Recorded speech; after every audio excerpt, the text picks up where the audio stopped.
Hello friends, good morning. તો આજે સવારના અમે બે તૈયાર થઈ ગયા છીએ અને અમારે જવાનું છે ભચાઉ.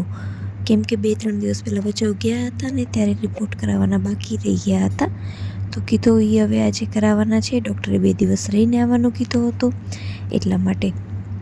તો અમે આવ્યા અને બ્લડ આપવાનું હતું, બસ. વધારે તો કંઈ કામ પણ ન હતું. તો એ કામમાંથી પતાવી અને પછી અમે લોકો આવી ગયા નાનીના ઘરે.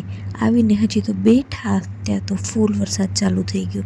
કે તો સારો કર્યો, કારણ કે ફટાફટ આજે તો નવરા થઈ ગયા, નકર તો પછી પલરડત અને કાંઈ કામ પણ ના થાત. વરસાદ પણ ફૂલ આવતો હતો એટલે ત્યાં બેઠા. પછી વંદન પણ આવ્યો હતો તો એને મેં કીધું મારા પગ દબાવને. તો એ ક્યારેય મારી વાત ના માને, પણ આજે તો ખબર નહીં શું થયું, દબાવવા મંડી તો ગયો પગ. થોડીક વાર એના પાસે પગ દબાવડાવ્યા અને પછી બધા બેઠા બેઠા વાતો કરતા હતા. બસ બપોરનું જમવાનું પણ થઈ જ ગયો હતો. સાંજ થઈ ગઈ હતી ત્યારે વરસાદ બંધ થયો તો પાછી ભૂખ લાગી ગઈ. તો કીધું હાલો કંઈક નાસ્તો બનાવીએ.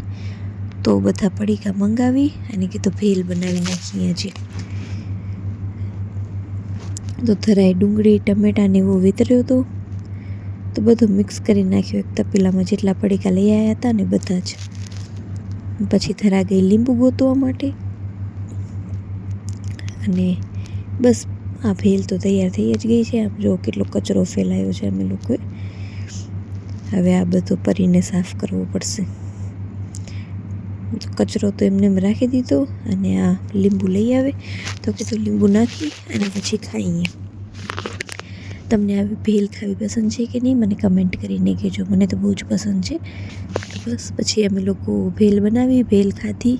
એટલી વારમાં તો મારા હસબન્ડ પણ આવી ગયા અને મને કહે હાલો હવે ઘરે જઈએ, વરસાદ ઓછો થઈ ગયો છે અને બજારમાં પણ થોડુંક કામ છે, તો એ કામ પતાવી લઈએ અને પછી નીકળીએ ફટાફટ ઘરે.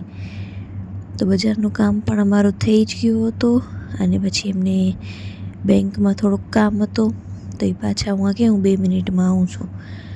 તો એનું કામ પતાવીને એ 2 મિનિટમાં આવી ગયા. પછી અમે નીકળ્યા ઘરે જવા માટે.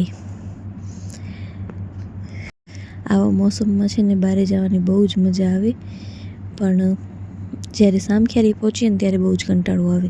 કેમ કે અહીંયા રોડનું કામ ચાલુ છે ને બહુ જ ટ્રાફિક હોય છે અને અહીંયાથી અમને નીકળવામાં ખાલી 15 મિનિટ લાગી ગઈ હતી, કેમ કે એક જ રોડ ચાલુ છે ને એટલા માટે. તો બસ પહોંચી આવ્યા ઘરે. તમને આજનો મારો બ્લોગ ગમ્યો હોય તો લાઈક, શેર, સબસ્ક્રાઈબ કરજો.